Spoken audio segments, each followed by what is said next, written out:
বলি দিয়ে মাকে খুশি করা এটা কোনো ধর্ম হতে পারে না। এজন্য বলি সনাতন ধর্মে এই কলির যুগের জন্য অবৈধ। কেন? সত্য যুগে, দাপর যুগে, তিতা যুগে ছিল কেন? তৎকালীন সময়ে যুদ্ধ হতো, তাই এই রাজরাজায় যখন যুদ্ধ করত, রাজাদের সন্তানদেরকে সাহস বাড়াবার জন্য তারা এই বলি দিয়ে রক্তে রঞ্জিত হয়ে সন্তানের সাহস বাড়াতো। এজন্য তারা বলিটাকে বৈধ বলে ঘোষণা করেছিল। কিন্তু এই কলির যুগে মহাপ্রভু বললেন, আমি এবে অস্ত্র না ধরিব, প্রাণে কারে না মারিব, প্রেম দিয়ে জগৎ ভাসাইব। তাই এজন্য মহাপ্রভুর যুগে কোনো বলি বৈধ নাই। এজন্য যে মানুষই করে ওটাও না, না অত বড় কথা বলবেন, ওটা তো ভালোই। একটু শোনো, গণেশ পাগল যে পাগলের সিদ্ধান্ত, এই গণেশ লীলামৃতে ভালো করে একটু পড়িয়ে দেখবেন। হরিবার মনোহর সরকার আর এই গণেশ পাগল কথোপকথন। হরিবার বলছে, মামা কি এই পাঠা বলি কয়, শোন পাঠা বলি, একটা পাঠার সাথে কয়টা পাঠা হয় শুনবি? বলছে কয়টা? বলছে যেটার জন্য মানুষই করে ওইটি এটা পাঠা, যেটা মানুষই করে ওইটি এটা পাঠা, তারপরে কয় যেটা উৎসর্গ করে ওইটি পাঠা, তারপরে কয় যেটা টাইমে ধরে ওইটি পাঠা, তারপরে যেটা কোবায় ওইটি পাঠা, তারপরে কয় যেটা ছোলে ওইটি পাঠা, তারপরে যেটা মাংস বিভাগ করে ওইটি পাঠা, তারপরে যেটা রান্না করে ওইটি পাঠা, তারপরে যে কয়টায় খায় সেই কয়টাও পাঠা, তারপরে যে কয়টায় দেয় ওই কয়টাও পাঠা। কথাটা বুঝতে পারছেন? এই জন্য সরন্দরে করি মানে এখন প্রশ্ন আসবেন যে আমার ছেলের জন্য আমি পাঠা মানুষই করছিলাম, বাবাজি এখন কি করব? আপনাদের দোহাই ধর্মের মার সাথে বসতে হয়, আমি বসবো, আপনারা আমি থেকে আপনার পাঠা বলি মুক্ত করে দেব। এজন্য আমি ভয় পাই না। এজন্য বলছি, যদি কোনো পাঠা মানুষই থাকে, পাঠা না কিনে ওই একটা পাঠার টাকা সাধু সেবা দিয়ে সাধুগুরু বৈষ্ণবের সেবায় লাগিয়ে দিবেন, কোনো পাঠা বলি দিতে হবে না, কোনো পাঠা বলি দিতে হবে না, আমি কথা দিয়ে যাচ্ছি। আর যদি কোনো কারো এরকম বার আসে, ওই বারালা মহিলার বারালা পুরুষ আমার কাছে নিয়ে যাবেন, 3টা করে চুবনি দিয়ে ছাড়িয়ে দেবো।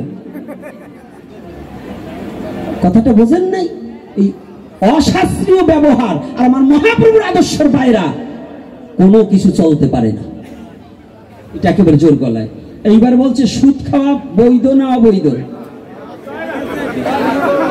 এইরকম প্রশ্ন আমাকে না করাই শ্রেয়। সুদখোর ছাড়া এই জায়গায় একটাও নাই।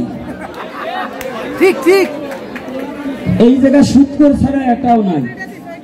দাদা আগে থাবর ঠাবর কম দাও, কারণ যারা ব্যাংকে টাকা দিচ্ছে তারাও সুদ খাও, আছে কিনা? ব্যাংকে তো সুদ দেয় না, দেয় কিনা? সামনের মহাজনী ব্যবসা যারা আছে তারাও খায়। এইবার আমারও কয়টা চড়াই যায়, আর বলবো না। এই সাধুরাও সুদ খায়। আগে সাধু হইতো ত্যাগী, আর এখন সাধু হয় ভোগী। আগে সাধু সনাতন গোস্বামী, রূপ গোস্বামী, রঘুনাথ, শ্রীরূপ সনাতন ভট্ট রঘুনাথ, শ্রীজীবী গোপাল ভট্ট দাস রঘুনাথ, এই সরগোস্বামী নয়। তৎকালীন সময় মহাপ্রভুর পার্শ্বদ যারা প্রত্যেকেই ধনাঢ্য ব্যক্তি, তারা সমস্ত ধন সম্পদ পরিত্যাগ করে একমাত্র গৌর চরণে আশ্রয় নিয়েছে তারা। আর এখন আমরা সাধু হই, আগে খয়রাতির বাচ্চা ছিলাম, সাধু হওয়ার সাথে সাথে 6তলা বিল্ডিং দিলাম, আমার 3খান গাড়ি। কি বাবা, সাধুর এখন স্পেশাল ব্যাংকে নিজের ব্যক্তিগত টাকা থোয়া দিছি। আমি আপনাদের কথা বলছি না, আমার কথা বলছি। তাইলে এই যে দেখেন, এই যে আমার জমকলেরা শনি 2 পাশে বসে আছে, আমারে পিনিক দেয়, বাবা একটা গাড়ি কিনলে হয় না? মানে ওরা এত বড় পঙ্গু হয়ে গেছে, এখন পায় আর শক্তি পায় না।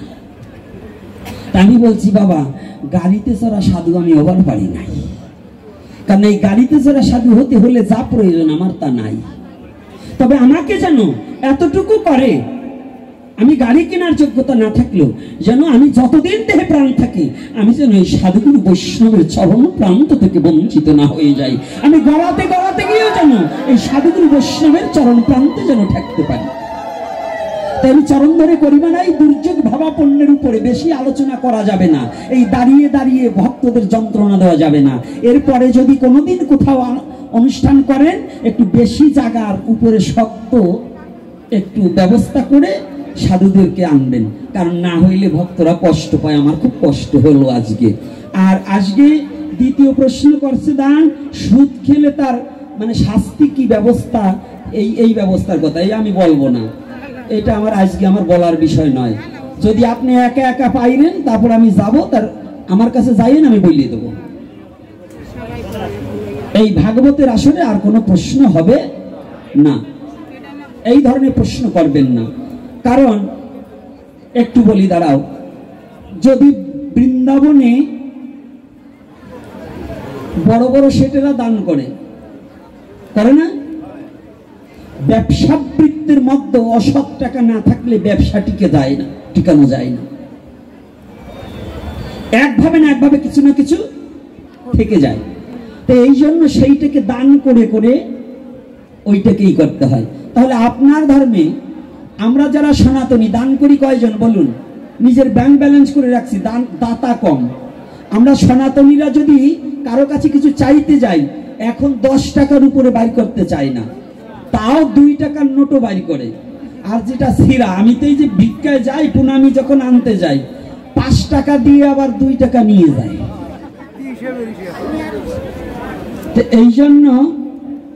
এই জন্য চরণ ধরে করিমানা এইগুলো কেউ বলবেন না।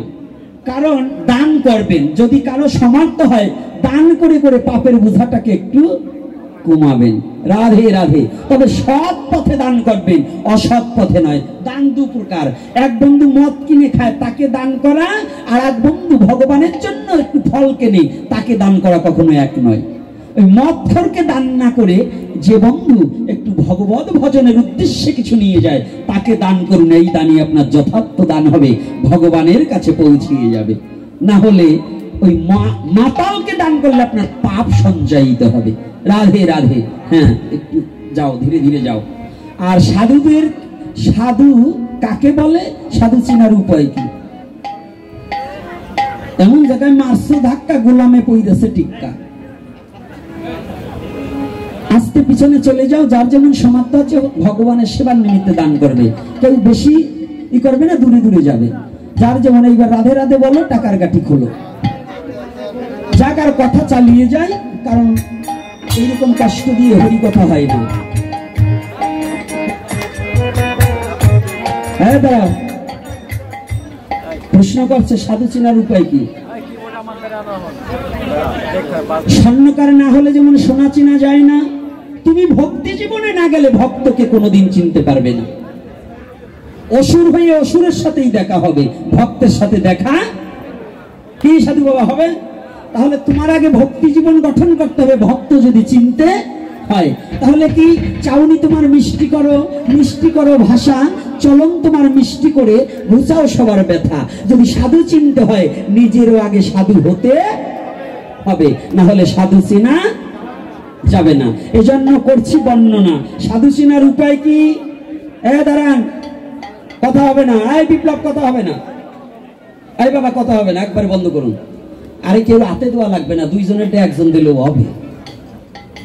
এবার একটু কথাটা শুনুন, ভালো একটা প্রশ্ন করেছে। সাধু চিনার উপায় কি? আপনি সাধু চিনবেন আহার বিহার যার শুদ্ধ না হয়েছে, যার খাদ্য কারখানা অখাদ্য কুখাদ্য দূরীভূত না হয়েছে, এখনো পশুবৃত্ত স্বভাব যার দূরীভূত হয়নি, তিনি যত মোটা মালাই নোক আর এই তিলকি পড়ি, কালো তিলকি পড়ি আর সাদা তিলকি পড়ি, জানিয়ে রাখিবে। ডক্টর মহানামব্রত ব্রহ্মচারীজি 10ম স্কন্ধে ভাগবতকে 5ম খণ্ডে বিভক্ত করিয়াছেন। তার 1ম স্কন্ধে লিখিয়াছেন, যিনি রসনাকে জয় করেনি, আকাশ দিয়ে উড়িয়া গেলেও জানিয়ে রাখিবে তিনি তান্ত্রিক, কৃষ্ণ ভজনের লেশ মাত্র তিনি জানে না। এই কথাটা কি কষ্ট পাচ্ছেন? পান, বিড়ি, সিগারেট, মদ, গাঁজা, তাস, অবৈধ নারী সঙ্গ এবং মাছ মাংস আহারকারী কখনোই সাধু হওয়া সম্ভব নয়। আকাশ দৌড়িয়ে যাবে, তার কথা রোগ সেরে যাবে, কিন্তু বৈষ্ণব হতে পারবে না। একেবারে পরিষ্কার কথা, আমি বলছি না। কোথায় বলছে? শ্রীমদ্ ভগবদ গীতায়। কোথায় বলছে? সপ্তদশ অধ্যায় এবং ষোড়শ অধ্যায়, ষোড়শ এবং সপ্তদশ, এই দুটো অধ্যায়ের মধ্যে খাদ্যের গুণগত মান বর্ণনা করা আছে। যারা আমার কথা বিশ্বাস না করেন, শ্রীমদ্ ভগবদ গীতা খুলে রাখবেন। কোন খাদ্য খাইলে আসরিক ভাবাপন্ন শক্তি হয়, কোন খাদ্য খাইলে দৈব ভাবে ভাবাপন্ন হয়। তাই অসুর আর দেবতা কখনো এক হয় না। তাই খাদ্যের মধ্য দিয়ে অসুর আর দেবতাকে চিনা যায় কিনা? যায় তো? এরপরে যদি আপনাদের কোটালীপাড়ায় আসি, আজকের পরিবেশটার মধ্য দিয়ে আমি আলোচনা গোছাতে পারলাম না, এটা আমারও ব্যর্থতা, আপনাদেরও ব্যর্থতা। আর দ্বিতীয়তে, আজকে জুরান কর্মকার মহাশয় এগুলোর থেকে পরলোকে গমন করিয়াছে যিনি, তার পুত্রদয়ের আয়োজনে আজ এই হরিকথা শ্রবণ করলেন আপনারা। এই পুত্রদয়, পুত্রের কেন প্রয়োজন কি বলবো? এইটা না বললে তো থেকে যাবে প্রশ্নটা আমার প্রতি। তাই স্বল্প সময়ের মধ্য দিয়ে আমি মীমাংসা দিতে চাই, কারণ আজকের পরিবেশটা একেবারে আমার দুরবস্থা। তাই তো বাবা, কেউ বসতে না পারলে হরিকথা শ্রবণ করার মন জাগে না, জাগে? তাই পুত্রের কেন প্রয়োজন? পুত্র নামক নরক হইতে করিবে ত্রাণ, এই কারণে পুত্র নাম দিলেন ভগবান। তো পুত্র হলে কি? হিরণ্যকশ্যপের মতো পুত্র হলে হবে না, প্রহ্লাদের মতো পুত্র হতে হবে। যদি তুমি পুত্র হও, একই দরজা দিয়ে মূত্র আর পুত্র, দুটো বস্তুই এক দরজা দিয়ে আসে। পুত্রকে যে পুত্র হরিভজন করিয়া হরিভক্ত প্রণয়তা হইয়া পিতামাতা ইহলোক থেকে পরলোকে গমন করিলে ভগবানের কাছে পুষ্পার্ঘ দান করে চোখের জলে ভেসে ভেসে বলতে পারে, হে গোবিন্দ, অন্তত আমার পিতাকে তোমার চরণ